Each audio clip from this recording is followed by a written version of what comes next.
Bonsoir à toutes et à tous, bonsoir à tous. Merci d'être présents et présentes à ce rendez-vous université qui est le 11e et qui aujourd'hui a pour thème la comparution immédiate. Alors juste pour vous rappeler un petit peu l'esprit des rencontres universités, donc ces rencontres ont été créées pour traiter, discuter, échanger de questions sociétales. On se saisit d'un spectacle pour revenir sur ce spectacle et aller au-delà avec des artistes et des personnalités de la société civile. Et donc le spectacle que nous avons retenu pour cette rencontre est celui de Léviathan, qui a été joué sur ce plateau la semaine dernière, non il y a 15 jours, ça va très vite, et qui traite de la comparution immédiate, qui sera donc la thématique de ce sujet, de cette rencontre, une thématique qui est d'actualité, puisque la comparution immédiate est un thème au cœur de l'actu de la rentrée 2025, et notamment du fait de la proposition de loi dite Gabriel Attal, visant, je cite, à restaurer l'autorité de la justice à l'égard des mineurs, délinquants et de leurs parents. Fin de la citation. Et parmi les mesures initiales figurait la création d'une procédure de comparution immédiate pour les mineurs de plus de 16 ans en cas d'infraction grave. On pourra peut-être définir ce qu'est une infraction grave à l'occasion de cette discussion. La comparution immédiate a été aussi le sujet de ce qu'on nomme tragiquement des faits divers. Et la rentrée 2025 n'a pas été... les faits divers ont été assez importants durant cette rentrée. Donc je vais pas les citer, puisque peut-être on reviendra sur des cas très précis qui ont défrayé la chronique. Et on pourra donc échanger sur le sujet. Donc l'objectif de la comparution immédiate est de faire justice vite et bien. Mais nos invités s'interrogent sur la faisabilité d'une telle justice. Pouvons-nous véritablement bien rendre justice en allant vite? Telle est la question. Donc pour envisager ce sujet, 4 invités. Lorraine de Sagazan, metteuse en scène de donc Léviathan. Sébastien Delorge, avocat, membre du conseil syndical du Syndicat des avocats de France. Marie Lègle, éditrice et chroniqueuse judiciaire, coéditrice de Sur la sellette. Et Caroline Mourgue, coprésidente de la section toulousaine de la Ligue des droits de l'homme. Alors, nos invités portent un regard critique sur la comparution immédiate, critique dans les deux sens du terme, critique dans le sens global, c'est-à-dire ils viennent questionner cette façon de rendre justice, et critique dans le sens aussi appréciatif, puisque votre analyse du système vous permet de rendre un verdict selon lequel ce système ne serait pas totalement juste. Donc vous partagez ce point de vue, donc on vous propose alors non pas un débat contradictoire, même si évidemment toutes les opinions sont bienvenues, et on vous invitera lors de cet échange à poser des questions et puis à vous exprimer sur la question évidemment. Avant de démarrer cet échange, je tiens très chaleureusement à remercier Stéphane Gilles, co-directeur du théâtre, Émilie Prader, co-directrice du service des publics, avec qui nous avons préparé cette rencontre, et toute l'équipe technique, que je remercie très chaleureusement. Et un merci pour la scénographie. Ce que je disais à nos invités tout à l'heure, c'est qu'en fait là, c'est Friends rencontre la guerre des étoiles. Donc voilà, pour les collègues techniciens, un grand merci pour ce clin d'œil qui est fort apprécié.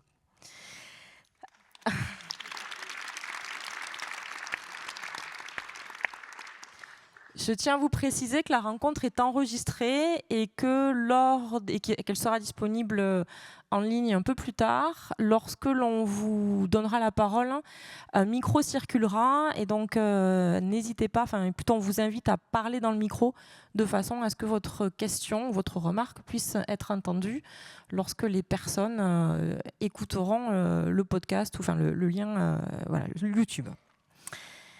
C'est parti ? Allez. Alors, avant de parler comparution immédiate, je souhaitais revenir sur la thématique de la justice et la fictionnalisation de la justice. En France, la justice est souvent, c'est vrai que on l'associe beaucoup à la télé, beaucoup au cinéma, évidemment au théâtre, mais le cinéma et la télé ont beaucoup traité de ce sujet. Et en France, on remarque que c'est plutôt le volet plutôt police, l'enquête, ces aspects-là. Alors évidemment, il y a des exceptions notables, et Anatomie d'une chute est l'une de ces grandes exceptions les plus récentes. Quand on regarde côté États-Unis, évidemment, on a tout l'aspect policier, mais aussi l'aspect, la magistrature est aussi un sujet qui est représenté. Et donc, je me demandais, à votre endroit, est-ce que, vous avez des hypothèses pour expliquer le fait qu'en France, on traite moins artistiquement, encore une fois, je ne dis pas qu'on ne le traite pas, mais en tout cas moins, de la magistrature? Est-ce que c'est moins sexy? Est-ce que ça fait moins rêver? Et du coup, peut-être, c'est vrai que pour les gens qui ont eu la chance de ne pas avoir affaire à la justice, l'art est un des médiums qui nous permet de l'appréhender. Et souvent, on a une vision très américaine, en fait, qui n'est pas tout à fait la même que la France. Donc voilà, première question. Qui jette un petit froid. Je peux essayer de me lancer sans certitude. Déjà, je pense que les deux systèmes, en effet, sont très différents. Je pense qu'on peut avoir vite... Bon, moi, j'ai quand même vu pas mal... Il y a Saint-Omer aussi, d'Alice Diop. Enfin, il y a quand même eu pas mal de manières de traiter la justice récemment ou moins récemment. Je pense qu'il y a plusieurs choses. Le fait quand même que ces procédures, on va parler de la comparution immédiate principalement, c'est une procédure publique. Donc, en réalité, on peut y assister. Moi, je sais qu'en tout cas, c'est une des questions que je me suis posée, c'est-à-dire comment parler, représenter la justice alors qu'elle est accessible dans sa vérité. Donc, c'est-à-dire pourquoi demander à des acteurs et des actrices de faire semblant, de prétendre être des magistrats ou des avocats. D'ailleurs, c'est pour ça que le spectacle est allé dans une dimension au-delà d'un réalisme. Est parti dans une forme. On y reviendra peut-être. Mais il y a aussi, je trouve, le fantasme selon lequel la justice va s'exprimer d'une manière un peu spectaculaire, peut-être qui nous vient des États-Unis, alors qu'en fait, quand on va dans un tribunal, presque quel qu'il soit, mais enfin la plupart, je trouve en tout cas des chambres ou des procès auxquels j'ai assisté, et puis surtout en comparution immédiate, en fait, ça n'est pas spectaculaire, ça va vite, ça parle mal, ça gesticule un peu dans tous les sens, la porte claque, rentre, etc. Donc ça vient presque, c'est presque décevant par rapport au fantasme qu'on se fait de la justice. C'est peut-être un argument. Et pour ce qui est des comparutions immédiates, exactement comme dit Lorraine, non seulement c'est peu spectaculaire, mais le prévenu a très très peu la parole. On n'assiste pas du tout à un débat qui serait remarquable entre le prévenu et contre le ou la procureure, ni même entre l'avocat et le procureur. On n'assiste à rien de tout ça. Souvent, les plaidoiries des avocats et avocates sont quand même finies en quelques minutes à peine, sont mangées dans le micro et sont dites à toute vitesse. Elles sont rarement flamboyantes, de toute façon. Si je puis me permettre. Il n'y a pas trop d'effets de manche. Est-ce qu'il y a des effets de manche? Je me tourne vers l'avocat. Du coup, Sébastien ne veut plus parler, je suis désolée. Non, moi je voulais juste réagir sur le fait que, effectivement, je crois que c'est même un genre en soi aux États-Unis, le film de procès. On est loin de ça en France, et tous les exemples que vous avez cités, Saint-Omer, Anatomie d'une chute, le procès Goldman aussi, en fait, à chaque fois, c'est la cour d'assises. À chaque fois, c'est la cour d'assises. On pourrait en parler d'ailleurs, de cette cour d'assises, justement, la justice qui prend le temps de juger, qui prend plusieurs jours, etc. Je vous assure, elle n'est pas exempte de reproches. Mais en tout cas, la comparution immédiate, la justice la moins spectaculaire, celle qui est pourtant majoritairement rendue, on n'en rend jamais compte finalement. Alors, il y a eu pendant un moment l'ancienne journaliste du Canard, qui maintenant est contrôleur général des lieux de privation de liberté, Dominique Simoneau, qui faisait les chroniques. Il y a le travail de Marie, il y a la LDH qui a fait un observatoire à Toulouse il y a quelques années, mais ces audiences-là et ces violences-là, parce que c'est de cela dont on parle, c'est très étonnant, alors qu'elles ont un poids considérable, alors qu'on parle de 60 000 procédures de comparution immédiate en 2024, elles rencontrent très peu d'écho finalement artistiquement, y compris même politiquement. On y reviendra peut-être, mais ça a été un enjeu à un moment dans les années 80 de la gauche parlementaire de lutter contre ce genre de procédure. On voit que depuis la fin des années 90, tout le monde l'a accepté à tel point qu'on envisage même de le faire pour les mineurs. Oui, vas-y, Caroline. Je voulais juste rajouter, c'était par rapport effectivement à l'observatoire qu'on avait mené en 2012 sur les audiences de comparution immédiate, où je rejoins Sébastien. Effectivement, on a été, même s'il y a quand même une procédure qui est la même, mais comparée à un tribunal correctionnel ou les assises, où il y a quand même un peu de la théâtralité qui se joue. Et là, en raison du temps excessivement court, ça y est plus du tout. Quand les dossiers passent très vite, il y a un abattage. Et ce qu'on avait remarqué d'autant plus, et c'est toujours présent, c'est que les micros, la plupart du temps, ne marchent pas. Donc, on n'entend même pas, en fait, des fois ce qui se dit, ni le réquisitoire, ni la plaidoirie de l'avocat. Il est très compliqué d'avoir accès, en plus, déjà les débats sont excessivement courts, le temps est court, et en plus, des fois, de façon auditive, c'est pas perceptible.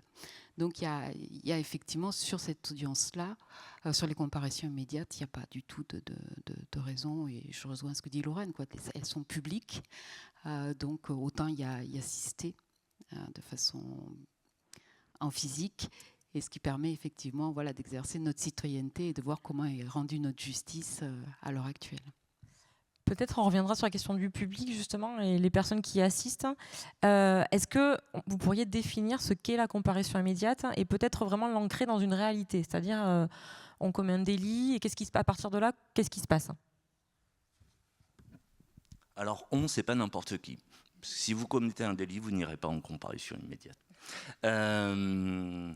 Comment on arrive en comparution immédiate? Bon, alors, une infraction est commise, la personne est arrêtée, elle va être placée en garde à vue 24 heures, on va la prolonger 48 heures, on va l'interroger, est-ce que vous reconnaissez les faits, oui, non, etc., etc. Bon, à la fin de la mesure, l'officier de police judiciaire, il va rendre compte de tout cela au procureur de la République. Bon, j'ai monsieur machin, on l'a pris la main dans le sac, il est accusé d'avoir fait ça, qu'est-ce qu'on en fait? C'est le procureur de la République qui, en France, décide de poursuivre ou de ne pas poursuivre, et s'il poursuit, de choisir la procédure, en fait, qui va juger la plus adaptée, la plus conforme à ce qu'il estime être son idée de la justice. Et en fait, la comparution immédiate, il va se poser deux questions. La personne a-t-elle déjà des antécédents judiciaires? Ensuite, la personne a-t-elle ce que la justice appelle, et c'est important, des garanties de représentation? En fait, c'est travail, famille, patrie. Est-ce que la personne travaille? Est-ce qu'elle a des attaches familiales? Est-ce que, est-elle française? Si elle ne l'est pas, est-elle en situation régulière sur le territoire national? Alors, si vous avez des antécédents judiciaires, et ou si vous n'avez pas de garantie de représentation, travail, famille, etc., là, vous risquez de passer en comparution immédiate. Vous noterez que je n'ai pas du tout mentionné l'éventuelle gravité des faits qu'on vous reproche, qui n'est pas un critère de là, on y reviendra, hein, mais vous allez en comparution immédiate. Alors il y a des choses qu'on peut estimer graves, bon, mais il y a aussi du vol de téléphone portable dans le métro, quelqu'un d'un peu saoul le soir qui a insulté un policier et qui s'est débattu quand il s'est fait interpeller. C'est ça l'ordinaire de la comparution immédiate, ou du très petit trafic de stupéfiants. Voilà comment on y arrive, et en tout cas sur quels critères on y arrive. Et est-ce que... Enfin, pardon, Lorraine. Oui. Peut-être aussi dire là-dessus que c'est l'ancêtre de la comparution immédiate, c'est le flagrant délit. Donc Sébastien nommait le fait qu'on ait pris la main dans le sac. C'est de moins en moins le cas, et c'est une vraie question, puisque c'était quand même à l'origine plutôt une procédure d'exception qui se normalise, qui se généralise avec le temps. Peut-être aussi que je peux ajouter que c'est le premier pourvoyeur d'incarcération en France, c'est-à-dire c'est absolument pas une procédure marginale. Moi, je me suis beaucoup interrogée sur le fait de ne pas connaître la comparution immédiate depuis si longtemps, et de rencontrer régulièrement des publics qui ignorent complètement jusqu'à l'existence, hein, comme moi il y a encore peu, de cette procédure qui est pourtant extrêmement répandue et qui tend à augmenter. On voit donc des délits, donc parfois très mineurs, sans victimes, la plupart du temps. Peut-être qu'on pourra aussi revenir là-dessus ensuite, parce que les victimes n'ont pas le temps de se composer comme victimes, n'ont pas le temps de réagir, ou simplement parce qu'il s'agit d'une infraction au code pénal. Et ça, c'est une vraie grande question pour moi. Qu'est-ce qui fait la justice? Est-ce que c'est la présence d'une blessure, d'une victime, ou est-ce que c'est le code pénal? Mais aussi, de plus en plus, ont lieu en comparution immédiate des faits graves, c'est-à-dire qui nécessiteraient beaucoup plus de temps. Donc on a un peu une sensation de bon, on va vite pour certaines affaires. Je crois qu'il y a eu des records là, détenus à Marseille de 6 minutes pour une comparution immédiate. Il existe une enquête qui s'appelle l'enquête Apcars, mais qui est extrêmement fragile, quoi, très très peu composée. Il n'y a pas vraiment de temps là-dedans non plus. La plupart donc des prévenus arrivent menottés, ils sont enjôlés, d'abord en garde à vue, dans des conditions qui sont assez désastreuses, souvent ne comprenant pas tout à fait, pas ce qui arrive. Ça peut durer en effet 48 heures, 72 heures, pendant lesquelles ils ne se lavent pas. Donc une odeur se dégage des comparutions immédiates. Donc ils ne sont pas lavés, ils mangent mal, ils dorment mal, on ne comprenne pas toujours ce qui est en jeu. Beaucoup d'entre eux, je dis eux parce que quand même très rares sont les femmes, ne comprennent pas le français, n'ont pas forcément d'interprète. Donc c'est vraiment des conditions de comparution qui sont particulièrement difficiles, et on a quand même la sensation, quand on assiste aux comparutions immédiates, qu'il s'agit là d'une justice sacrificielle, parce que elle ne s'abat pas de la même manière sur tout le monde. Et en effet, la question des garanties de représentation qui implique la question de la détention provisoire, je ne vais pas monopoliser le micro, mais je pense que c'est quelque chose dont il va falloir parler, c'est-à-dire dans l'attente d'un jugement, être incarcéré, ne s'adresse pas à tout le monde. Et en fait, plus vous êtes précaire, plus vous avez de chances d'aller en détention provisoire, plus vous avez de chances d'atterrir en prison, plus vous avez de chances d'être en comparution immédiate. Il y a vraiment un facteur discriminatoire qui me semble très important. Je vais rebondir sur la question de la détention provisoire, mais avant, je voudrais juste rappeler que j'ai assisté un jour à une chose qui était très frappante, c'est-à-dire que la personne qui comparaissait là dans le box comparaissait pour 2 infractions. L'une, c'était qu'elle avait tué quelqu'un dans un accident de la route. La deuxième, c'était un petit fait de stup. Et les 2 infractions étaient jugées en comparution immédiate au même moment, dans le même ensemble. Du coup, il faut quand même s'imaginer qu'il y avait la famille de la personne qui avait été tuée qui était là aussi, avec des panneaux, avec des photos, ce qui était vraiment incroyable, je pense. Je pense qu'on pourra peut-être rediscuter à l'occasion de ce que ça fait éventuellement aux victimes et aux familles des victimes qui sont présentes dans la salle. Et sur la détention provisoire, en fait, c'est une des choses qui a été installée pour la comparution immédiate, c'était de dire voilà, c'est une procédure attentatoire aux droits de la défense. Du coup, ce qu'on va faire, c'est qu'on va quand même proposer à toute personne qui comparaît de prendre un délai pour préparer sa défense. Et c'est de droit, on n'a pas de compte à rendre là-dessus. Mais ce qu'il faut s'imaginer, c'est que si la personne demande un délai pour préparer sa défense, la question qui va immédiatement se poser derrière, c'est est-ce qu'on va l'envoyer en détention provisoire en attendant son prochain procès. Et là, comme expliquaient Sébastien et Lorraine avant, vu qu'on a choisi les personnes qui passent en comparution immédiate précisément sur le fait qu'ils et elles n'avaient pas de garantie de représentation, que la plupart du temps, ils n'ont pas de travail, ils n'ont pas de logement, ils n'ont pas de papier, en fait, dans 90% des cas, les gens qui demandent un délai pour préparer leur défense sont envoyés immédiatement préparer leur défense à Seyss, à la prison de Seyss à côté.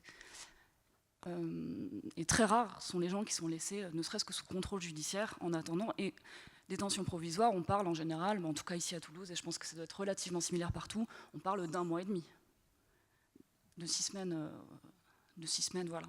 Et les conditions de SEIS étant ce qu'elles sont, et Caroline en parlera mieux que moi, on parle d'attente ces 6 semaines souvent à 3 dans 9 mètres carrés. Oui, tout à fait. Tout à fait. Je voulais juste revenir sur les personnes, en fait, et ce que soulevait Lorraine, qui passent en comparution immédiate, puisque c'est quelque chose qu'on a pu, effectivement, lors de l'Observatoire de 2012, avoir des chiffres par rapport à la population qui passe en comparution immédiate. Donc la majorité, comme ça a été dit, ce sont des hommes jeunes, la plupart ont moins de 30 ans, racisés, donc effectivement black ou beurre, et pas forcément de nationalité étrangère, ça peut être de nationalité française, et en situation de pauvreté, la majorité, effectivement, et d'où la question effectivement des garanties et du passage en détention provisoire s'ils demandent un délai pour pouvoir préparer leur défense. Donc on est face à cette population. Donc on peut l'expliquer aussi sur la question effectivement des contrôles de police, de la politique du chiffre qui a été menée à une époque et qui a amené effectivement les policiers à faire des contrôles dans les quartiers, et ils savent très bien quelle cible ou quel jeune ou quelle personne vers qui aller pour pouvoir faire du chiffre. Et que la plupart du temps, ils y arrivent par ce biais-là. Donc il y a la question aussi du contrôle au faciès qui est très présente sur ces trucs. Sur les infractions, ce qu'on avait pu, effectivement, la majorité, on est sur du trafic de stupéfiants, on est pas mal sur du délit routier quand même, qui est assez présent. Et après, la question des vols et des violences.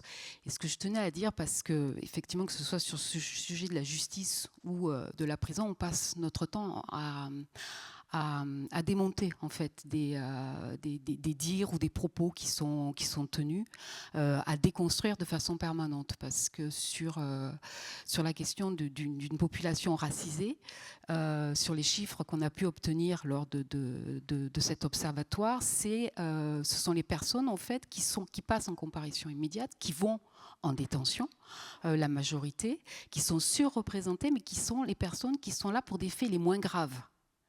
Donc ça, on a pu effectivement le prouver, contrairement à ce que l'on peut penser et contrairement à certains propos qui sont portés par des hommes politiques dans le cadre en fait de leur discours idéologique, et de bien viser certaines choses par rapport à cette population. Après, Marie, comme tu l'as dit, effectivement, c'est des choses qu'on va retrouver on est en surpopulation carcérale. Je pense que vous en entendez parler, c'est pas une surprise, particulièrement effectivement sur la région Occitanie, avec la maison d'arrêt de Seyss, qui est un établissement de 586 places, et à l'heure actuelle, il y a plus de 1250 détenus. Donc nous, on bat des records, on est sur du 216% de surpopulation carcérale sur cet établissement, qui est un établissement courte peine, parce que ça aussi, c'est des choses qui sont à déconstruire. La surpopulation carcérale, elle touche les établissements pénitentiaires où on est sur de la courte peine, donc on est sur de la petite délinquance. Et la contrôleure générale des lieux de privation de liberté, en 2021, quand elle est venue faire donc effectivement et rendre un rapport sur la maison d'arrêt de Seyss, qu'elle a appelée la prison de la honte, la moyenne des peines, on était sur du 6-8 mois. Donc on est vraiment sur du petit délit, de la petite délinquance. Et c'est ça qui fabrique la surpopulation. Et on retrouve effectivement les mêmes personnes qu'on a pu voir en comparution immédiate, puisque vous avez une étude qui a été faite par le Emmaüs et le Secours catholique, qui a été très intéressante, sociologique en fait, sur quelle est cette population que l'on enferme. Et on tombe sur des chiffres assez incroyables. 70% sont en situation de pauvreté. Plus de 40% n'ont pas de domicile, donc d'où la question des garanties, et ils ne peuvent qu'atterrir qu'en prison puisqu'ils ne sont pas en capacité d'avoir un domicile. Et ce qui est dramatique, et ce qui est une des raisons aussi, voilà, pourquoi on ne peut que s'opposer à la construction d'établissements pénitentiaires et dire que ce n'est pas la solution, c'est que les personnes qui rentrent en détention, donc j'ai dit 70% sont en situation de pauvreté, mais le reste qui ne l'était pas, à la sortie, tombent en situation de pauvreté, puisque effectivement ils perdent leur travail, ils vont perdre le domicile, ils perdent des liens familiaux. Il y a énormément de répercussions par rapport à ça. Je ne sais pas, Sébastien, si tu voulais... Oui, moi je voulais juste Parce qu'en fait, à force d'employer des expressions absurdes, en regardant des compas, en s'intéressant à la comparution immédiate ou en étant avocat, on en vient à oublier que ces notions sont absurdes. On a tous parlé de garantie de représentation. En fait, c'est quand même pas très français cette histoire. Donc, en fait, il faut revenir pour comprendre cette idée-là des garanties de représentation à l'origine de la procédure de comparution immédiate, qui effectivement, à la base, est une procédure des flagrants délits. Les flagrants délits, ce qu'on disait tout à l'heure, vous êtes pris la main dans le sac, d'accord? Et quand cette procédure a été créée, donc on est au milieu du 19e, à l'époque, procéduralement, le procureur de la République, il a deux solutions.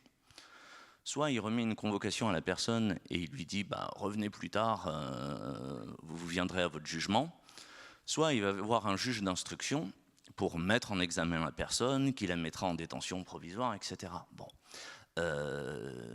Sauf qu'à Paris, ils ont commencé à trouver que c'était délirant pour des petits délits dont il n'y avait pas de discussion, le vagabondage qui était réprimé à l'époque, etc. On ne va pas saisir un juge d'instruction pour ça et on ne va pas remettre une convocation à cette population. L'expression de l'époque dans les débats parlementaires, c'est la population sans feu ni lieu. Vous voyez, donc sans famille ni logement en fait, sans foyer quoi. Rien ne nous assure que cette personne, si on lui donne une convocation, elle va se représenter. Vous voyez, l'idée de garantie de représentation, c'est ça que ça veut dire. Donc en fait, les garanties de représentation, on ne sait pas bien ce que c'est. La loi ne dit pas ce que c'est. Moi, je vous ai dit tout à l'heure un peu agacé, c'est travail, famille, patrie, mais parce que finalement, la loi ne définit pas. C'est la jurisprudence, ce sont les magistrats qui ont finalement considéré que une bonne garantie de représentation, c'était d'avoir un travail, une famille, un logement. Mais la loi, elle dit rien. Donc, c'est aussi que vous voyez qu'en fait, dès l'époque, cette procédure de comparution immédiate, anciennement des flagrants délits, elle a une cible. C'est les personnes les plus pauvres, c'est les vagabonds, on est en pleine période d'exode rural, la population de Paris, je crois, en 50 ans, quadruple. Bon. Et il faut savoir quand même juste qu'à l'époque, ça avait suscité un peu des remous quand même, parce qu'il y a quelques députés, pas énormes, mais qui avait dit, mais en fait, quand même, votre procédure, là, c'est bien beau, mais c'est quand même très attentatoire aux droits de la défense. On l'avait rassuré, on lui avait dit, non mais attendez. Déjà, la personne pourra toujours demander un délai pour préparer sa défense, ça c'est effectivement toujours le cas. Deuxièmement, ça ne concernera que les flagrants délits. Troisièmement, parce qu'il ne faudrait pas que cette procédure soit instrumentalisée par le pouvoir politique, ça ne concernera pas les délits de presse, ni ce qu'on appelle les délits politiques, et ça ne concernera pas les mineurs. Les choses sont restées en l'état pendant à peu près une centaine d'années. Et puis aussi, ça ne concernait pas les délits trop sévèrement sanctionnés, parce qu'on considérait que quand même, si on encourait 10 ans de prison, un absurde procès de 20 minutes à l'issue de la garde à vue, quand même, c'était moyen. Il fallait quand même aussi, il y avait un plancher, que l'infraction soit suffisamment grave. Voilà, il fallait que ça soit suffisamment puni. Donc vous voyez, il y avait un plancher et il y avait un plafond. Ben ça a complètement explosé en 20 ans. Il reste un plancher, il faut encourir 6 mois d'emprisonnement. À peu près tous les délits, il y a 15 000 délits, à peu près tous les délits vous font encourir 6 mois d'emprisonnement. Et il n'y a plus de plafond, c'est toute la correctionnelle qui peut y passer. Théoriquement, on peut encourir jusqu'à 20 ans de prison en comparution immédiate, c'est techniquement possible. Alors, je ne dis pas que ça se fait, mais encore à Toulouse, il y a 2 ans, quelqu'un a été condamné à une peine de 10 ans de prison en comparution immédiate. Voilà. Et je vous dis rapidement la fin, toutes les autres exceptions ont sauté. La plupart des délits de presse maintenant peuvent être poursuivis en comparution immédiate. Délits politiques, on n'a jamais su ce que c'était parce que la loi ne définit pas, donc c'est les juges qui décident de ce qui est politique ou pas. Bon, bref, on pourra en reparler. Et quant aux mineurs, tu l'as annoncé au tout début, et c'est un serpent de mer, et à chaque fois on nous en reparle. Je pense que le Conseil constitutionnel, pour le moment, va continuer à censurer ce genre de dispositions jusqu'au jour où il ne le fera plus. Mais ce qu'on voit, c'est que tous ces garde-fous, toutes ces conditions qui avaient été posées au XIXe siècle pour dire « non mais attendez, vous inquiétez pas », elles ont toutes volé en éclats et surtout avec une accélération majeure depuis 2002. Voilà. Est-ce que, alors tu disais tout à l'heure en parlant des garanties que c'était pas très français, et en même temps la comparution immédiate c'est très français puisque c'est considéré, c'est anticonstitutionnel dans beaucoup d'autres pays, me semble-t-il. Il y a quand même énormément de pays qui ont des procédures accélérées, elles sont plus ou moins accélérées, elles sont plus ou moins dures. Mais une procédure rapide pour envoyer rapidement des gens en prison, c'est une chose très courante, hein, malgré tout, dans beaucoup d'États. Et pourquoi, parce que c'est vrai que souvent on lit que c'est pas une exception française, mais c'est en tout cas très français. Alors c'est par rapport à, c'est pas tant par rapport à la durée, mais c'est le process qui est. Je sais pas, moi de ce que j'en vois, ça ne me semble pas si spécifiquement français. Par ailleurs, elle est plus dure que celle des voisins immédiats, elle est beaucoup plus dure que la procédure accélérée belge, elle est beaucoup plus dure que la procédure accélérée allemande. Ce qui est très français en ce moment, par exemple, c'est que plusieurs des pays européens commencent à revenir sur une politique carcérale, pénale extrêmement répressive. Donc il y a, par exemple, en Allemagne, aux Pays-Bas ou au Portugal, à ma connaissance, je pense aussi en Espagne, qu'il y a des baisses du nombre de prisonniers et de prisonnières en ce moment, ce qui en France ne se passe pas du tout. Mais je ne pense pas que ce soit, à ma connaissance, une exception française. Alors pas une exception, hein, mais en tout cas, moi j'ai cru lire que c'était en tout cas, voilà, c'est peut-être un abus de langage, mais que c'était une spécificité en tout cas. Je crois que c'est la comparution immédiate est anticonstitutionnelle en Belgique, mais donc ça raconte quand même quelque chose. Après, je connais pas le système. Le système belge, mais ça veut quand même dire que c'est quand même décrié. Je ne sais pas exactement pourquoi. Est-ce que c'est une histoire de temps, mais c'est le cas. D'accord. Pour revenir, peut-être, oui, Caroline. Je voulais juste dire que c'est une procédure, ce qu'ils appellent, la justice le traitement en temps réel, le traitement en temps réel, par rapport aux atteintes aux droits. C'est assez important, que ce soit sur les principes directeurs du procès pénal, sur l'individualisation de la peine, sur la défense, puisque les conditions quand même de pouvoir préparer la défense de la personne sont excessivement courte, l'enquête sociale qui est excessivement rapide, et c'est pas moi qui le dis, ce sont des magistrats qui me l'ont dit, qui considèrent qu'elles sont bâclées, des enquêtes sociales bâclées, donc on ne sait pas en fait la personne, qui elle est et qu'est-ce qui explique le passage à l'acte et pourquoi elle en est arrivée là. Donc c'est des choses qui sont absolument pas soulevées sur ce laps de temps excessivement court. Donc quand on fait un petit peu le bilan comme ça, je comprends tout à fait effectivement qu'en Belgique elle soit considérée comme anticonstitutionnelle, parce que si on reprend un petit peu toutes les bases et tous les fondamentaux du procès pénal, il en manque beaucoup sur cette procédure. Et elle est pourvoyeuse effectivement de prison. Il y a énormément de rapports et même sur toutes les études qui ont été faites sur cette audience, que ce soit au départ c'était Lyon, nous Toulouse, avec la Ligue des droits de l'homme qu'on avait mis en place cet observatoire, Toulon en a fait un aussi. Et ce qui est intéressant à voir, c'est qu'on a tous obtenu les mêmes résultats. Donc quelle que soit en fait la ville, quelle que soit la population, les résultats sont identiques. Et c'est vraiment cette procédure qui est systémique, qui met en fait en place une machine et qui va donner exactement les mêmes résultats, et qui est pourvoyeuse de peine de prison. Et ce qui a été relevé aussi dans les chaque étude, c'est que pour une personne, pour des mêmes faits, avec un même casier, un même passif, je veux dire de parcours pénal, s'il était passé en correctionnel, tribunal correctionnel, là on prend, selon les études qui ont été menées, nous c'était 3 fois plus, mais ça va jusqu'à 7-8 fois plus de peine de prison que si on était passé en correctionnel, classique.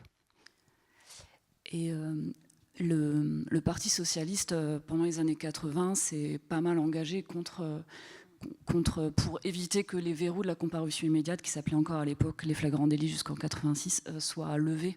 Il faut s'imaginer qu'en fait, à la fin des années 70, il y a Alain Peyrefitte qui fait un rapport sécurité et liberté, dans lequel il y a cette phrase que personne n'a jamais comprise, qui est la sécurité est la première des libertés. Et c'est à ce moment-là qu'il décide de faire lever le premier verrou, qui est le verrou du flagrant délit dont on parlait, pour passer en comparution immédiate. À partir de ce moment-là, selon la loi sécurité et liberté qu'il a préparée, il n'y avait plus besoin d'avoir été pris la main dans le sac. On pouvait passer en comparution immédiate après une vaste enquête de 1 an, 2 ans, voilà. Et à cette époque, c'était une promesse du candidat François Mitterrand de dire, voilà, si je suis élu, j'abrogerai la loi sécurité et liberté. Chose qu'il a faite. À l'époque, les gens ont aussi espéré que, non content d'abroger cette loi, il supprime aussi la procédure accélérée des flagrants délits. Chose qu'il n'a pas faite. Et derrière, ça a été de pire de mal en pis, parce que finalement, tous les verrous ont fini par sauter, et la gauche s'est totalement désinvestie de ce combat-là, c'est-à-dire de mettre fin à cette procédure-là, de mettre fin aux procédures accélérées. Est-ce que, j'aimerais bien revenir à la question du témoignage et du public, et de vos témoignages en fait, parce que chacune, vous prenez la parole pour rendre compte des problèmes que soulève cette procédure à des endroits différents. Donc, quels ont été les éléments déclencheurs qui ont fait qu'à un moment donné, vous avez souhaité observer, retranscrire et communiquer sur la comparaison immédiate, et selon quelle méthode?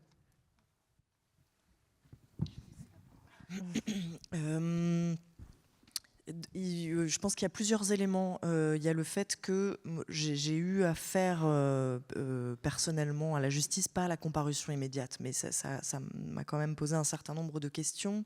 Et les questions je me suis sentie très violentée par l'institution judiciaire. Je me suis rendu compte par ailleurs que j'idéalisais énormément cette institution, que je pensais être une institution qui cherchait la vérité. Je me suis rendu compte là que l'institution judiciaire cherchait une vérité judiciaire, que c'était une question de narration avec laquelle on pouvait soit faire cohabiter d'autres narrations, soit à laquelle on pouvait opposer des narrations. Et bon, en l'occurrence, créer des narrations, c'est mon travail aussi.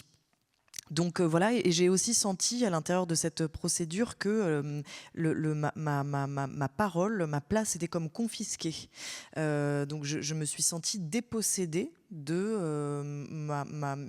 problématiques qui étaient celles qui me faisaient advenir dans une procédure de justice. Je ne me suis pas sentie écoutée, je ne me suis pas sentie entendue, je ne me suis pas sentie défendue, je n'ai pas eu les codes. J'ai eu l'impression d'un balai de sachants autour de moi qui manipulait un vocabulaire opaque, qui mettait en fait à distance ce qui nous amenait dans le tribunal en réalité. Alors c'est pas toujours comme ça, etc. Mais cette question de la confiscation, elle est quand même très fort revenue ensuite dans le travail, dans mon observation. Donc il y a eu cette première chose. La deuxième chose, c'est que c'est un protocole de travail de compagnie qui est arrivé en 2020 au moment du premier confinement. Les théâtres étaient fermés, j'avais une espèce de crise de fiction, je savais plus bien pourquoi je faisais ce métier. Je fais un peu vite là-dessus, donc j'ai annulé un projet que je devais faire et j'ai choisi d'essayer de mettre en place un nouveau protocole de travail, et j'ai demandé au théâtre fermé à l'époque de me permettre de rencontrer autant de gens que de jours gâchés par la crise sanitaire et politique. Et dans les théâtres fermés à l'époque, en 2020, j'ai rencontré 400 personnes avec une partie de mon équipe. J'ai posé aux gens la question suivante: comment la notion de réparation résonne-t-elle dans vos vies? Et les gens m'ont parlé de deux sujets. Majoritairement, c'était vraiment une explosion. La première, c'était l'absence de prise en charge de la mort dans un pays comme la France, à l'heure de l'incapacité, l'impossibilité des funérailles collectives, traversée par la situation de la Covid, ce qui est en fait une rupture anthropologique majeure. C'est quelque chose de complètement inédit en France en temps de paix, et qui semblait soulever un énorme tabou. Et la deuxième chose, ça a été la justice, ou comment l'institution judiciaire a du mal à générer un sentiment de justice chez la plupart des gens. Comment cette institution génère à la fois d'un côté un fantasme, une idéalisation, et donc c'est comme si on n'y mettait pas ni les yeux ni les mains parce que ça a l'air de se passer correctement. Alors on parle de laxisme, de sécurité, il y a plein de mots qui circulent sur toutes les chaînes de télé ou de radio, mais en fait c'est quelque chose que je pense la plupart des gens maîtrisent mal, alors qu'encore une fois nous sommes invités à assister, et en fait nous faisons partie normalement d'un dispositif de justice qui a besoin en fait des civils, je pense, pour exister, même si on a tendance à les évacuer, je pense, de plus en plus de cette pensée-là de la justice qui devrait, à mon avis, se rendre de manière beaucoup plus collective, mais ça c'est autre chose. je sais plus ce que j'étais en train de dire. J'ai commencé une phrase qui était. Tu disais il y avait deux thématiques qui ressortaient de tes voilà, entretiens. Donc le caractère collectif, le fait de pouvoir y aller, de pouvoir se concerner. Bon, je sais plus ce que je disais, mais en tout cas, j'ai trouvé ça vraiment passionnant. J'ai fait donc une immersion pendant 3 ans à peu près, à la fois une recherche théorique, philosophique, que j'ai menée en partie à la Villa Médicis où j'étais pensionnaire, et en même temps une immersion, puisque c'est mon protocole de travail, donc en rencontrant des magistrats, des avocats, d'anciens détenus, en allant dans des centres de détention, dans des centres de réinsertion. Je me suis intéressée aux alternatives, je me suis intéressée à, ça va des tribunaux populaires, même à l'abolitionnisme pénal. Et sur cette route, j'ai croisé en effet la comparution immédiate, qui est donc devenue un sujet. Et bon, après, la méthode, en fait, elle est un peu anarchique. Je suis pas sociologue, je suis pas juriste. Donc en fait, c'est aussi une dimension sensible. Pour moi, c'était important d'ailleurs que le spectacle soit une expérience sensible, une expérience esthétique. Moi, c'est de cet endroit que je parle, et cet endroit a des choses à raconter, je pense, sur n'importe quelle situation, sans pour autant faire un cours magistral ou faire du journalisme ou être dans la pédagogie, etc.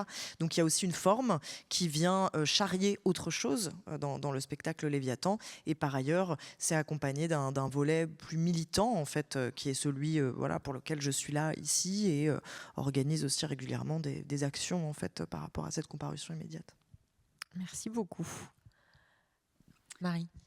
Moi, j'y suis allée une fois par hasard parce que c'est public, tout simplement. C'est tous les jours à 13h45 au tribunal de Toulouse. Alors, par hasard, qu'est-ce qui amène à pousser le... Par hasard, avec Sébastien. D'accord. Donc c'est par hasard parce que Sébastien plaidait, il était... Cela dit, j'y suis pas allée avec l'idée de faire quelque chose. J'y suis allée pour regarder à quoi ça ressemblait. Ouais.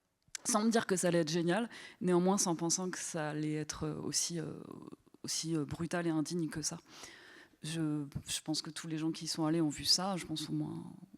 C'est-à-dire des gens être envoyés aux prisons après un procès de 20 minutes, 30 minutes, où ils n'ont pas l'occasion de parler, parce que c'est très ritualisé, un procès de comparution immédiate, il faut s'imaginer. Au début, le président, alors il y a la question rituelle, voulez-vous être jugé maintenant, voulez-vous un délai ?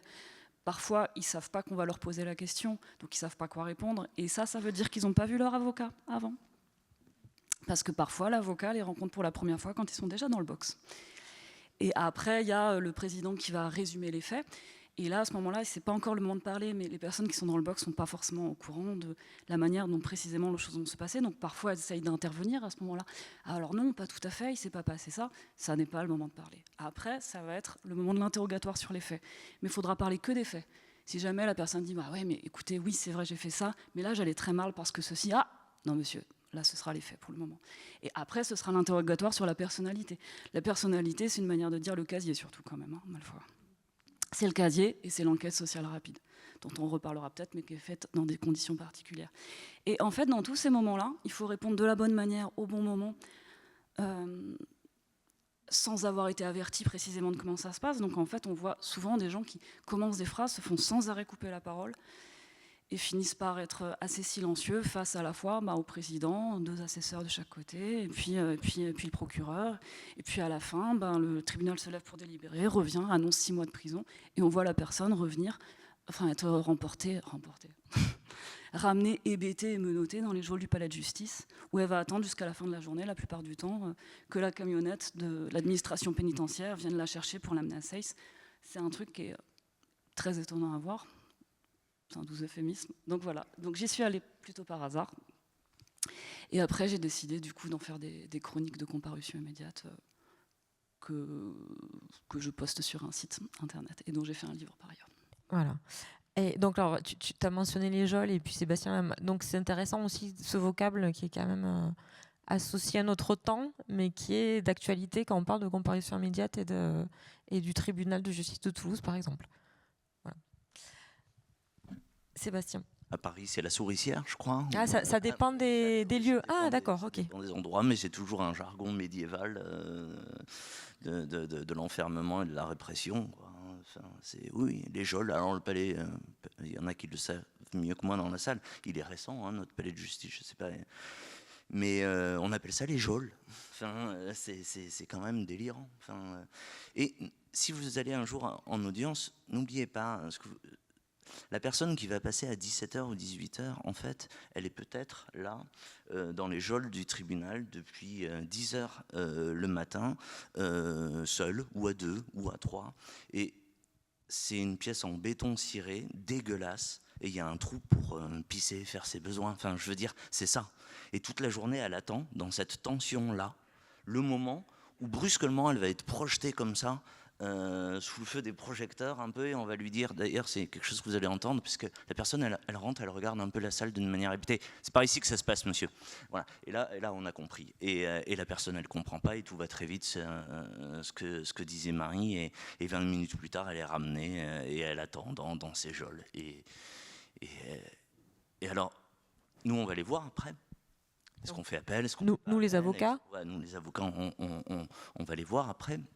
Est-ce qu'on fait appel, est-ce qu'on ne fait pas appel, etc. C'est incroyable le nombre de fois où il arrive, mais j'ai pas compris, j'ai pas eu le temps de dire ça, il n'arrêtait pas de me couper la parole, etc. Les gens sont hébétés, sidérés par la rapidité, par l'impossibilité qu'ils ont ressenti, pas qui est ressenti, hein, qui est bien réel, de s'exprimer, de donner ses raisons, parce que en fait ce qu'ils ont à dire n'intéresse finalement pas grand monde. C'est le sentiment que cela donne. Après tout, il a un avocat, il parlera bien à sa place. Et puis voilà. Mais du coup, en fait, c'est quoi l'objectif d'un procès? Alors, quand même, l'idée, si j'ai bien compris quand même, c'est que le moment de l'audience, c'est aussi le moment où on est confronté un petit peu à l'institution, on doit rendre des comptes, et puis on est condamné à une peine. Mais en fait, tout ça, si tant est que ça puisse marcher avec le système carcéral, etc., tout ça implique que l'audience soit satisfaisante aussi pour tout le monde, que tout le monde ait compris ce qui a pu s'y passer, que tout le monde ait pu parler, que si une sanction elle est donnée, elle soit acceptée. C'est impossible. Que la justice soit acceptée quand elle est rendue dans des conditions pareilles, quand bien même la personne aurait effectivement commis des faits graves, etc. Parce que c'est censé lutter contre la récidive, etc. Mais en fait, on ne peut ressortir de là qu'avec un profond sentiment d'injustice. C'est un outil parfaitement inefficace, si on considère qu'il doit servir à prémunir de la récidive, etc. Si on considère qu'il doit servir à autre chose, peut-être qu'il marche bien, ça. Et alors, je rebondis, puis je passerai la parole à Caroline. Là, tu parles de la place de l'avocat, donc qui est souvent commis d'office, ou comment ça? Est-ce que il y a que des commis d'office? Comme ça, moi je me dis tiens, en comparution immédiate, il y a que des commis d'office, ou est-ce qu'un commis d'office on est aussi bien défendu que quand c'est un avocat qu'on a choisi? Je suis provocatrice. Oui. Non, mais en fait, quand vous êtes placé en garde à vue, vous avez le droit à un avocat, d'accord? Et si vous en connaissez pas un personnellement, si vous n'avez pas un avocat de famille, etc., un avocat vous est commis d'office par le bâtonnier. Bon. Une fois que vous êtes à l'audience, ou même avant l'audience, je ne vais pas rentrer dans les détails, mais c'est toujours pareil. Si vous ne connaissez pas d'avocat, j'en connais maintenant j'en connais un, mais... Voilà. Mais alors attention, enfin bon, y a la plupart des avocats commis d'office font quand même bien leur travail, et vous pouvez tomber sur des avocats commis d'office beaucoup plus investis et beaucoup plus brillants et investis dans la défense des gens qui défendent que des avocats que vous allez payer des fois même très cher. Donc vraiment... Là-dessus, il faut... Enfin, c'est vrai, alors c'est un réflexe un peu corporatiste, mais oui, la défense en comparution immédiate doit être améliorée, et on essaye tous collectivement, parce que c'est quand même un souci qui est partagé par beaucoup de gens dans la profession. Elle doit être améliorée, ça ne fait pas de doute. En revanche... non, un avocat payant n'est pas nécessairement meilleur qu'un avocat commis d'office.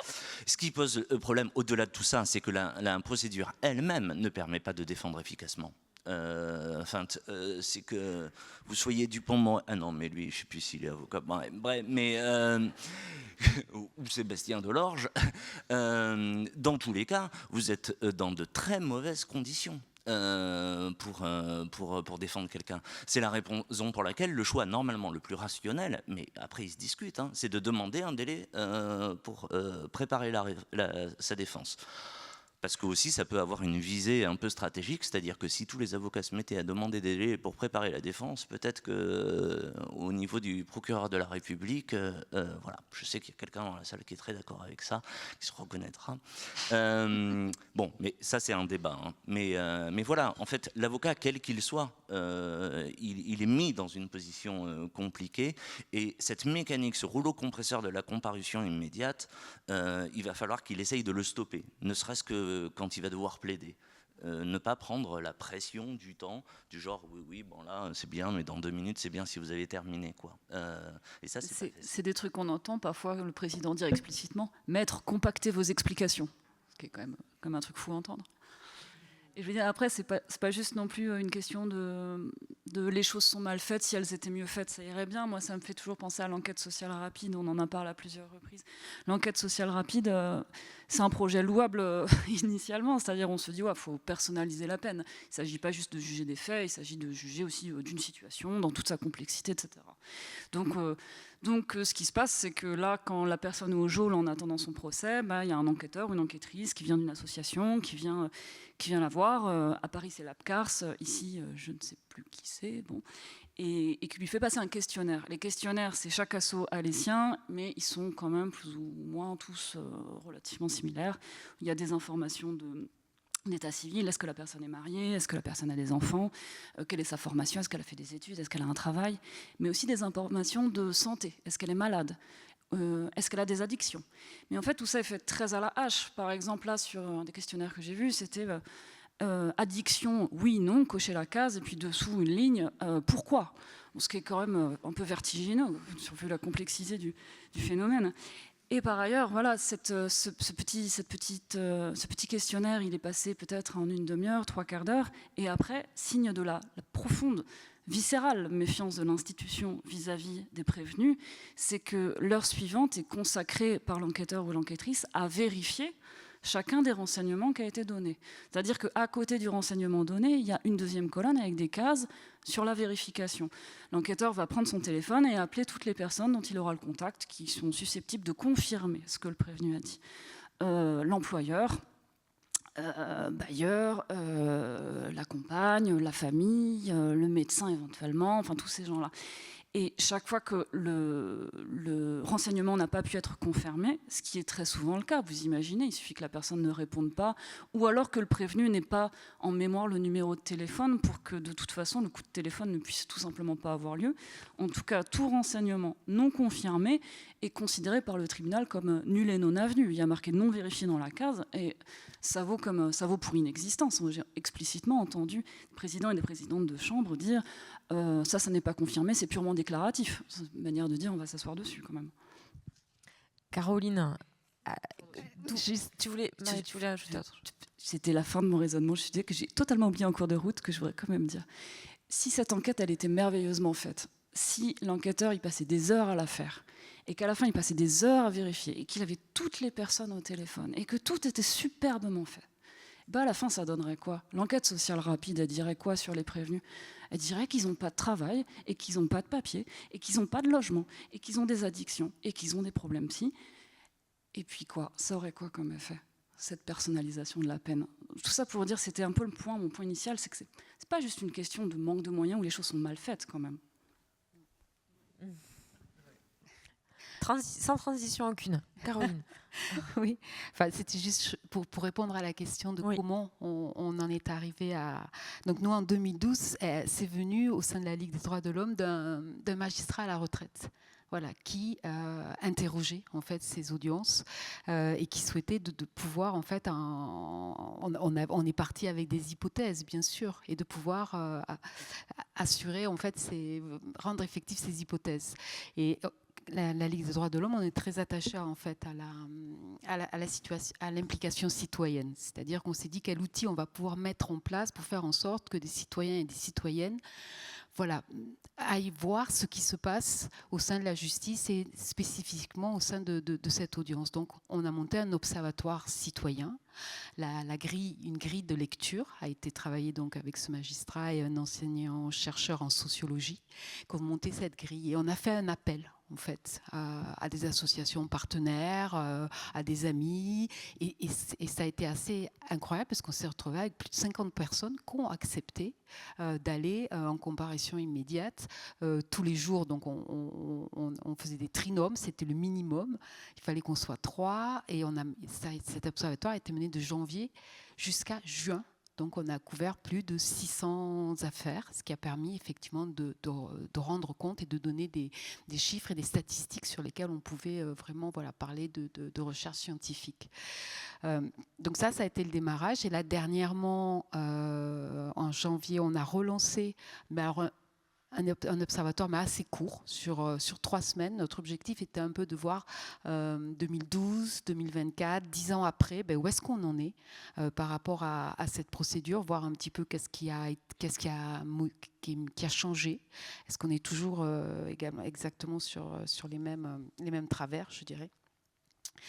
Donc là, on est dans l'analyse des chiffres, donc je ne peux pas les donner, mais il y a un paramètre qui nous a un peu déstabilisés ou qui nous amène à amener notre réflexion, c'est effectivement la convocation sur reconnaissance préalable de culpabilité, la CRPC, qui n'existait pas à l'époque en 2012. Donc effectivement, on pressent certaines choses par rapport entre la CRPC et la comparution immédiate. Et après, pour faire le pont un petit peu, tu disais pas que des moyens, si quand même, parce que il y a la question effectivement de cette justice en temps réel. Alors parfois, il y avait comme objectif, soi-disant, pour la victime. Voilà, on va rendre justice rapidement, comme ça, la victime ne va pas attendre. Bon, c'est totalement raté, puisque la plupart des victimes ne sont même pas au courant que la personne passe en audience pénale ou ne sont pas représentées. Enfin, donc là, on peut mettre ça de côté. Et après, effectivement, par le manque de moyens, quand même, on est un des pays au niveau européen qui a le budget au niveau de la justice le plus bas. On pourrait parler de paupérisation de la justice à l'heure actuelle en France.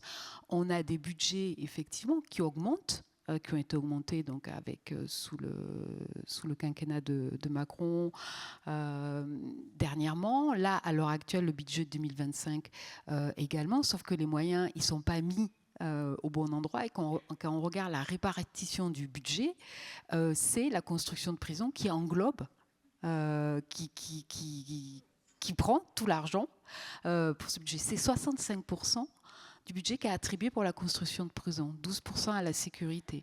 Donc effectivement, après, il ne reste pas grand-chose pour donner sur les moyens humains, alors qu'on en aurait besoin, et qu'il vaudrait mieux effectivement être sur mettre des moyens dans la prévention, mettre des moyens effectivement dans la justice du quotidien et leur permettre de pouvoir juger non pas sur des procédures excessivement rapides, mais avoir les moyens de pouvoir prendre le temps de juger, parce que c'est quand même un des minimums, je dirais, à avoir. Sauf que voilà, il faut voir en fait où les moyens sont mis. Et à l'heure actuelle, et de façon encore plus amplifiée, puisque si on prend la dernière qui est actuellement aujourd'hui, ça a commencé à l'Assemblée nationale, la loi sur sortir la France du narcotrafic, qui est étudiée à l'heure actuelle, qui est dramatique, et où l'on voit en fait des propositions et des amendements qui sont portés, qui si on voit bien qu'on est face à des choses qui sont proposées pour répondre à polémique, pour répondre à un fait divers qui va être surreprésenté, surmédiatisé. On n'est que dans cette dynamique à l'heure actuelle au niveau de nos politiques, et qui mettent en place en fait des lois avec des conséquences assez graves, sans avoir évalué, sans aucune réflexion par rapport à ce que ça va emmener.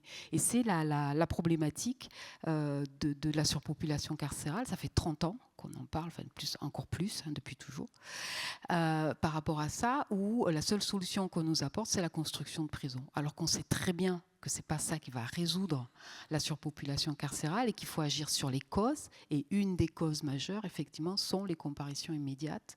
La question de l'inflation, je vais dire, des délits, quand on prend sur l'échelle des peines, puisque quand même sous le quinquennat de Macron, il y a plus de 120 délits qui ont été rajoutés, soit des contraventions qui sont passées délits passibles de peine de prison, ou soit des délits qui ont été créés. Vous prenez la loi Kasbarian, je crois qu'il y a pas mal effectivement, de petits délits comme ça. Et après, un phénomène aussi que l'on peut observer, c'est quand même la criminalisation aussi des mouvements sociaux. Je crois qu'à Toulouse, voilà, avec les événements de la 69, on est assez tous et toutes au courant un petit peu de ce qui se passe par rapport à ces questions-là. Moi, je suis moins optimiste que toi.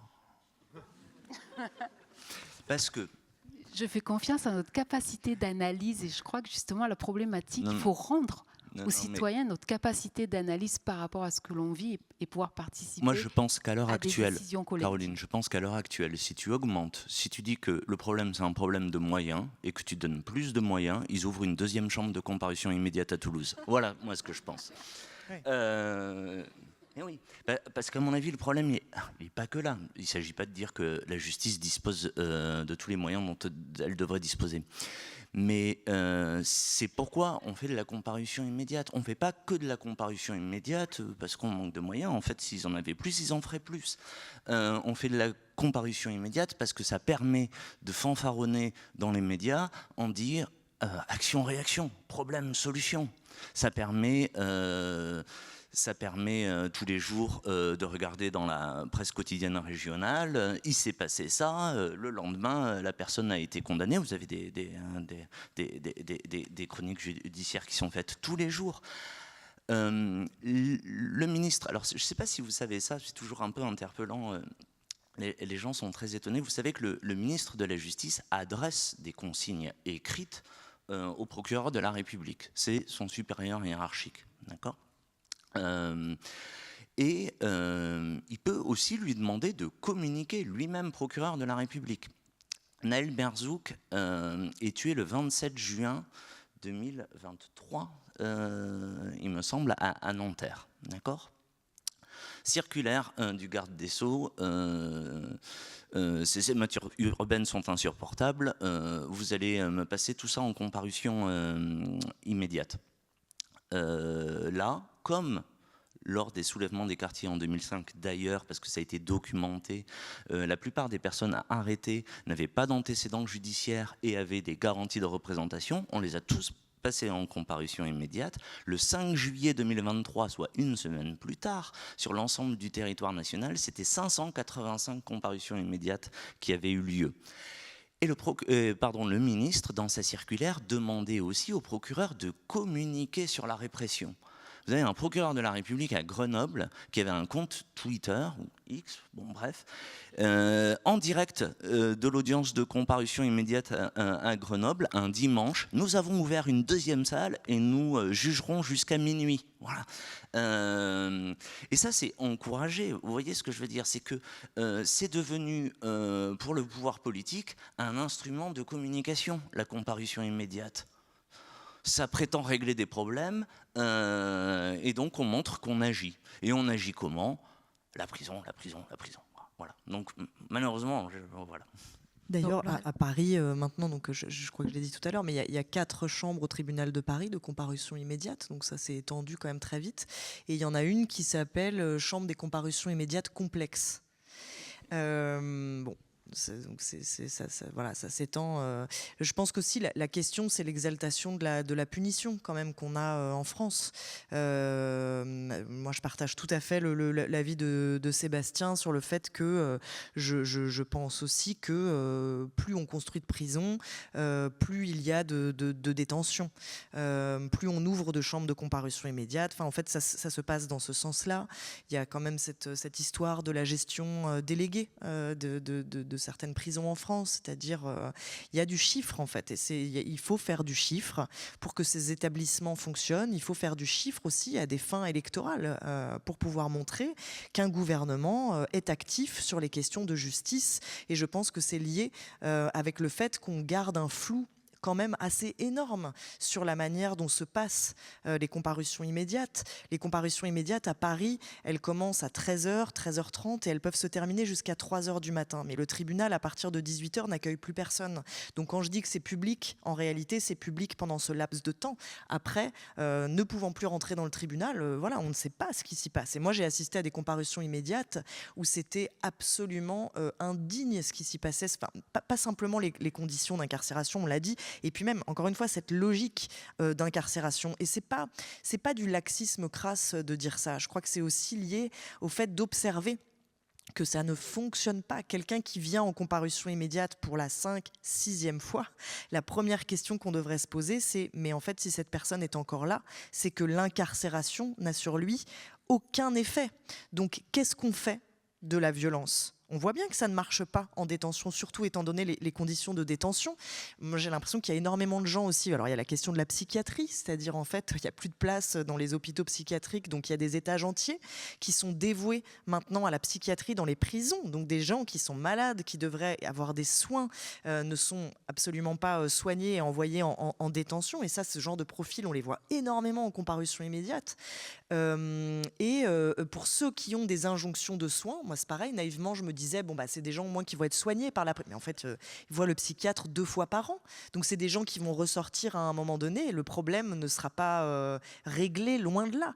Ça provoque de la récidive, ça ne permet pas de réinsertion parce que déjà, ce sont des gens qui ne sont pas insérés au départ. Qu'est-ce qu'on peut imaginer ? Comment peut-on imaginer qu'après une peine de prison dans les conditions qu'on connaît, ces gens vont pouvoir se réinsérer ? Enfin, pour moi, en fait, il y a une hypocrisie qui est énorme parce que c'est simplement...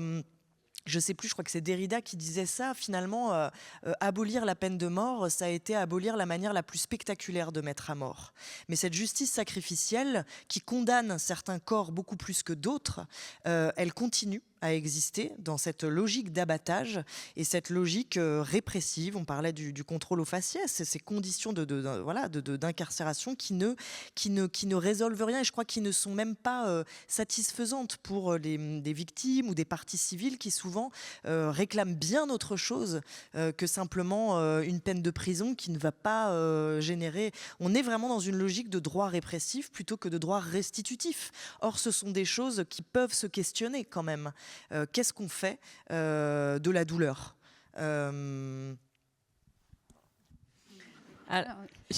Moi, j'aurais plein d'autres questions, mais il nous reste 20 minutes. Hein, donc, je vais vous passer le micro. Donc, il y a plein de sujets sur ma petite liste qu'on n'a pas eu le temps d'évoquer, mais c'est pas très grave. Hein. Ma liste, c'est pas ce qui importe, c'est la vôtre. Donc, le micro, est-ce que vous avez des questions, des remarques ? Le micro est là. Sinon, je ressors ma liste. Hein, si... Oui, donc ici.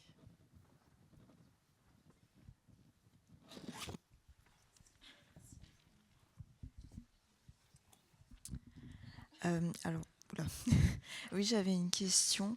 Vous avez notamment abordé la question des comparutions immédiates avec la loi Attal pour les mineurs délinquants, donc la délinquance juvénile. Est-ce que je pense, du coup, en vous écoutant tout le long, savoir un peu votre positionnement, mais ce que vous pensez, du coup, de cette loi, à mes yeux, extrêmement violente sur ces mineurs, et notamment entre 16 et 17 ans. Même ce choix est très ciblé, je trouve. On est contre. C'est bien ce que je pensais. Non, mais après, ce qu'on peut dire effectivement, c'est toucher quand même au socle de la justice pour mineurs, quoi. Qui était créé en 1945, si je ne me trompe pas, suite à la Seconde Guerre mondiale, et c'est touché quand même à des fondamentaux et des bases fondamentales pour nous en France, qu'on ne juge pas un mineur comme un adulte, et qu'on part du principe qu'effectivement, on est face à un enfant qui est en devenir, et qu'il est hors de question qu'il soit broyé par les mêmes procédures que celles des adultes. Donc, quelque chose qui n'est pas acceptable. Ce que je voudrais quand même ajouter, parce que pour déconstruire, c'est justement sur la délinquance des mineurs. J'avais pu voir au tribunal de Bobigny à Paris, et dit par la présidente du tribunal pour enfants, où à un moment donné, elle disait « j'en ai assez quand même qu'on nous parle de délinquance des mineurs. Les mineurs sont de plus en plus délinquants, alors que les chiffres prouvent totalement le contraire. » Elle a dit que sur 2019-2022, justement, la délinquance avait baissé de 30%, et par contre, elle avait plus de 30% de déferment. C'est là où, à la limite, c'est qu'il faut s'attaquer aux causes, qui sont effectivement des lois de plus en plus répressives, et on sort beaucoup plus sur des lois sécuritaires, et qui vont entraîner ça. Donc, effectivement, c'est des choses. Et c'est de façon globale. La criminalité, depuis les années 80, elle baisse. La délinquance, elle baisse ou elle stagne. Et là, dernièrement, à Toulouse, il n'y a pas très longtemps, parce qu'ils ont donné en fait les chiffres de la délinquance sur Toulouse de 2024, elle est en baisse. Mais vous n'aurez aucun homme politique qui vous le dira et qui vous l'annoncera. Donc on est sans arrêt en fait en train de déconstruire des choses comme effectivement construire plus de places de prison ne résoudra pas le problème, et qu'il faut s'attaquer aux causes. Donc l'échelle des peines, les comparutions immédiates, mettre les moyens. Quand je disais moyens, attention Sébastien, je parlais de moyens effectivement sur la prévention. Je crois quand même que c'est un peu la base, et c'est quelque chose aussi qui a été totalement abandonné. Quand on prend la question de la police de proximité, des choses, on a des outils et on sait faire qui nous permettraient effectivement de pouvoir améliorer les choses. La prévention, effectivement, la justice du quotidien, mettre les moyens sur les aménagements de peine et les alternatives, parce que là, sur le budget, c'est 4% pour les aménagements de peine. C'est-à-dire quand ils ont annoncé 15 000 places de prison, je ne mens pas, ça a été 26 places pour de placement extérieur, alors qu'on sait que c'est des choses qui fonctionnent. Et vous avez la majorité des acteurs en fait de la justice le disent en plus, que la prison ça ne fonctionne pas, ça fabrique de la récidive, ça nous coûte cher, c'est 120 € par jour pour une personne en détention, alors que le placement extérieur, ça nous coûte moins cher, on est entre 30 et 50 €, et de la récidive, on chute à 20-30% de récidive. Donc, on est en train d'entretenir un système qui fabrique de la récidive, qui, au contraire, ne protège pas la société. C'est tout l'inverse. On nous fait croire que c'est de la sécurité, mais c'est pas du tout ça, c'est l'inverse. Et ce qui fonctionne, c'est là où on met pas les moyens.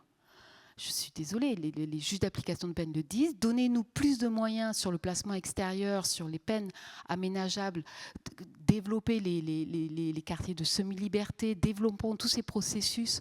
En France, on a, en dehors de la Corse sur Casablanca, on a une seule prison ouverte qui date des années 80.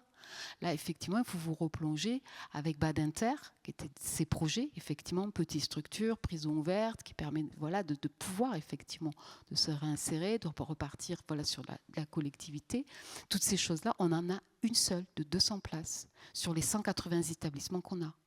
Donc je crois qu'effectivement, il y a énormément de choses à revoir, à la fois s'attaquer sur les causes qui sont pourvoyeurs de peine, les échelles de peine, les infractions, toutes ces causes-là qui sont identifiées et qui sont connues depuis très longtemps, et à arrêter de mener cette politique, en fait, qui nous mène droit dans le mur, de mettre tout l'argent dans la construction de prisons. Moi, je voulais rajouter un truc sur la justice des mineurs, que j'avais entendu dire une dame qui s'appelle Véronique Blanchard, qui doit être une historienne de la jeunesse délinquante, je pense, et qui disait quelque chose de très frappant. Elle disait, il y a un corpus de loi qui a été passé sur la justice des mineurs en 1945, comme disait Caroline, qui est un ensemble de lois très progressistes, qui ont fait une rupture très importante avec ce qui se passait après la Deuxième Guerre mondiale, avant la Deuxième Guerre mondiale. Et Véronique Blanchard, à cette occasion, disait cette chose très frappante, que c'était un moment où, en termes de délinquance juvénile, c'était très très fort. C'était après la Deuxième Guerre mondiale, il y avait des bandes de jeunes qui ravageaient Dieu sait quoi, bon, je ne sais pas exactement, mais elle disait que c'était un moment où la délinquance était incroyablement importante. Il faut s'imaginer effectivement la situation après la guerre, et que pourtant c'est là, en 1945, que l'ensemble de lois le plus progressiste adopté par la France ever a été adopté. Du coup, cette connexion entre un niveau de délinquance et des lois progressistes n'est pas automatique. Merci beaucoup. Une question. Ah, il y a plein de questions. Ici et ici. 2 questions.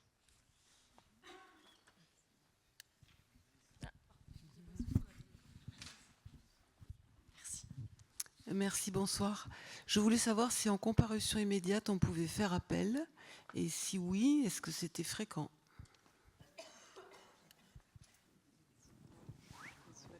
Je sais qu'on peut faire appel, mais que ça n'existe quasiment jamais, pour les raisons que Sébastien va vous expliquer, je crois. Oui, on peut faire appel. Vous avez 10 jours pour faire un appel, comme de tout jugement correctionnel.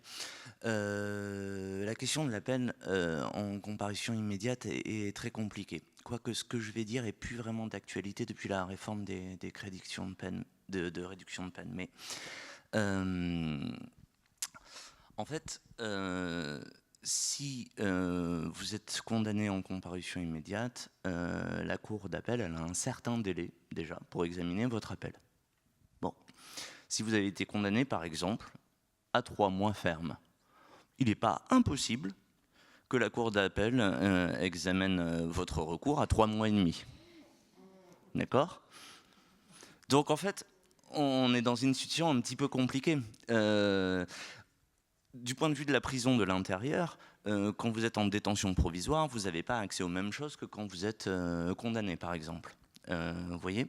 Donc, en fait, c'est quand même un calcul. Et je parle des crédits de réduction de peine parce que ça, bon, c'est moins d'actualité, mais théoriquement, les détenus ont toujours droit à des crédits de réduction de peine. Il arrive que, finalement, le fait de faire appel d'une condamnation puisse vous amener à faire plus de prison que si vous n'aviez pas fait appel, même si c'est confirmé. Vous voyez ? De la même manière, enfin voilà. Donc tout ça explique. Moi, j'ai pas de chiffres. Peut-être certains en ont dans la salle sur les taux d'appel en comparution immédiate, mais ils sont pas très nombreux parce que en général, les magistrats veillent justement à nous mettre dans cette situation très inconfortable. Qu'est-ce que je risque? Est-ce que ça vaut le coup? Est-ce que ça vaut pas le coup? Est-ce que je vais pas y perdre plus? Vous voyez ce que je veux dire? Il risque d'être condamné davantage au deuxième procès. Alors ça, c'est toujours possible, évidemment. Vous savez, alors ça, c'est à la cour d'appel de Toulouse, mais je pense dans toutes les cours d'appel de France, ils ont une obsession quand même, c'est que comme il manque de moyens, il faut limiter les recours. En fait, il y a 2 solutions pour éviter les appels. Soit, quand vous êtes à la cour d'appel, vous aggravez les peines, ça dissuade tout le monde. Soit, vous dites au juge de première instance de condamner les gens moins sévèrement. Bon, c'est pas exactement comme ça que ça se passe, malheureusement. Mais voilà. Et si vous faites appel, ce sera à nouveau avec la formule de la comparution immédiate? Alors non, là, c'est plus les mêmes juges, c'est plus... le prévenu aura davantage le temps de préparer sa défense.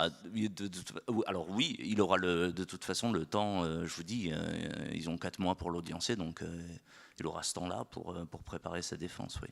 Et si la personne, par exemple, était condamnée à 3 mois et que son appel est observé à 3 mois et demi. À 3 mois et demi, est-ce qu'il y a une réparation à ce moment-là? Ah non.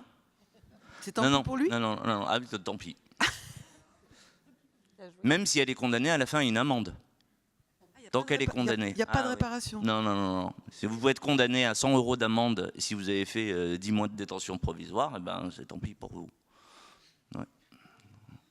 Oui. Je crois qu'il y avait une question juste à côté.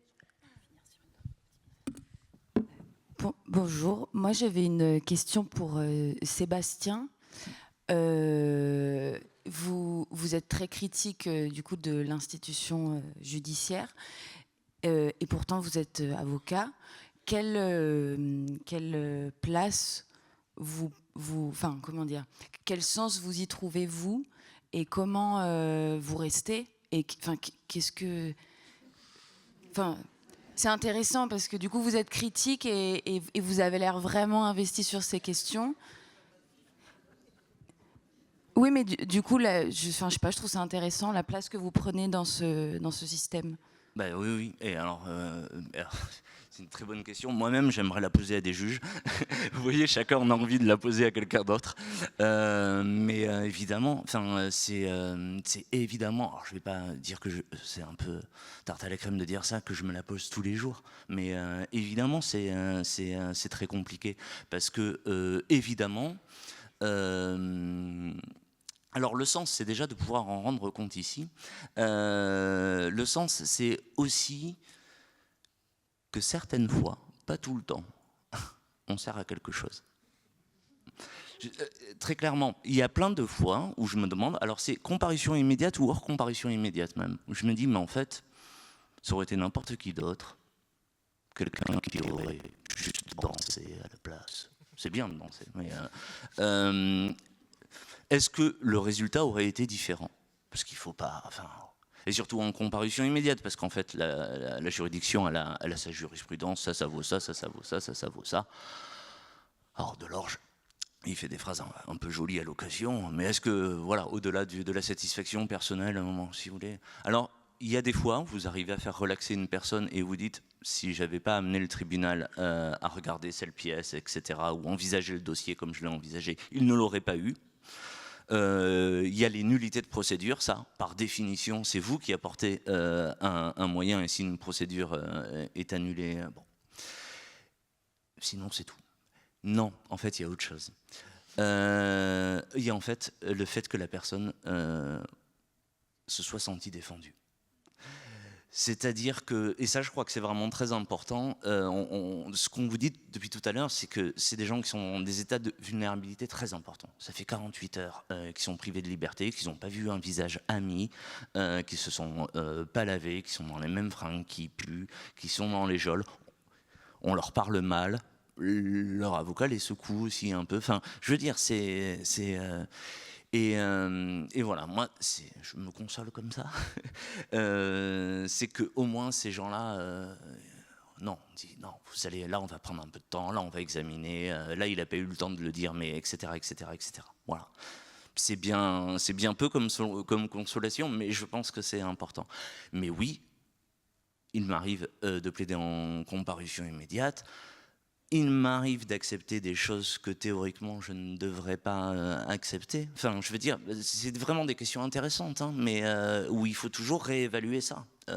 Et c'est pour ça que un regard collectif, moi, sur la profession, je pense, est toujours très intéressant entre avocats, mais aussi avec les gens qui observent la justice pour remettre en question. Moi, je me suis trop habitué à des choses inacceptables aussi à ma place. Peut-être, et ce sera la fin, je suis vraiment désolée, mais justement tu disais que cette question on peut la décliner à différents acteurs, actrices du système. Est-ce que Lorraine, tu as fait un travail auprès des magistrats? Est-ce que tu es magistrate que tu représentes et que tu représentes aussi en souffrance? Enfin, il y a quand même, il y a le terme de machine qui a été utilisé, le titre Léviathan, enfin on voit un système qui souffre, et notamment cette juge qui a l'air fragile. Oui. Alors je pense pas autant. En tout cas, il y a une ambivalence en fait sur le fait de trouver la justice. Moi, c'est souvent ce que je dis aux acteurs et aux actrices avec lesquels je travaille. Je leur dis en fait tout le spectacle. En tout cas, ce que vous incarnez, c'est d'essayer de trouver la justice partout. Sauf qu'en tribunal de comparution immédiate, elle est quand même assez difficile à trouver. Moi, j'ai beaucoup posé cette question là que vous avez posée à des magistrats ou des avocats.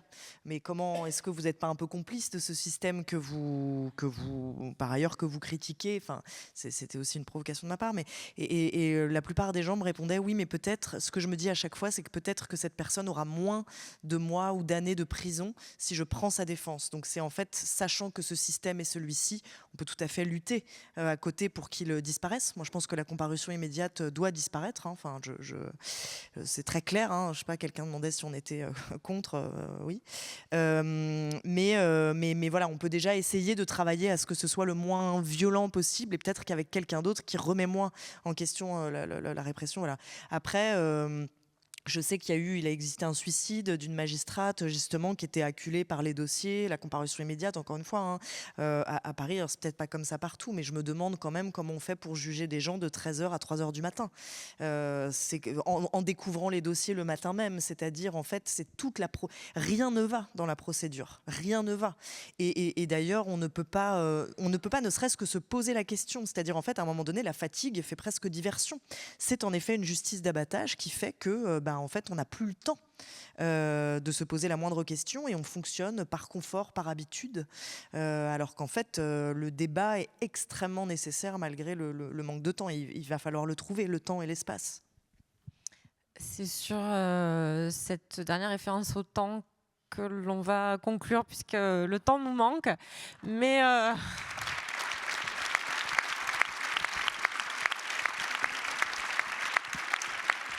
Vous pourrez continuer à dialoguer avec nos invités en découvrant leurs écritures, leurs travaux. Donc, le spectacle Léviathan est à Foix à partir de demain, si je ne me trompe pas.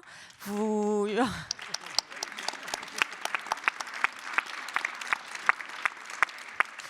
retrouverez Caroline pour un bord de scène aussi, qui se tiendra après la représentation. Les travaux de l'Observatoire peuvent être aussi appréciés puisqu'il y a une publication, Comparution immédiate, quelle justice, qui a été publiée. Et évidemment, sur la sellette, que donc, je montre, qui a été co-signée par Marie. Et puis, on peut aller voir plaider Sébastien au tribunal de Toulouse, puisque donc voilà, les comparutions immédiates sont ouvertes à tous les publics jusqu'à donc 20h, c'est ça? Alors il n'y a pas d'heure limite, hein. C'est jusqu'à épuisement, jusqu'à la fin des dossiers. 13h45, c'est en général en salle 4 du tribunal judiciaire de L et Jules Gued. Voilà. Donc merci encore beaucoup pour votre temps et votre action et votre énergie. Et merci au Théâtre de la Cité de nous avoir permis de débattre et d'échanger sur ce sujet. Merci beaucoup.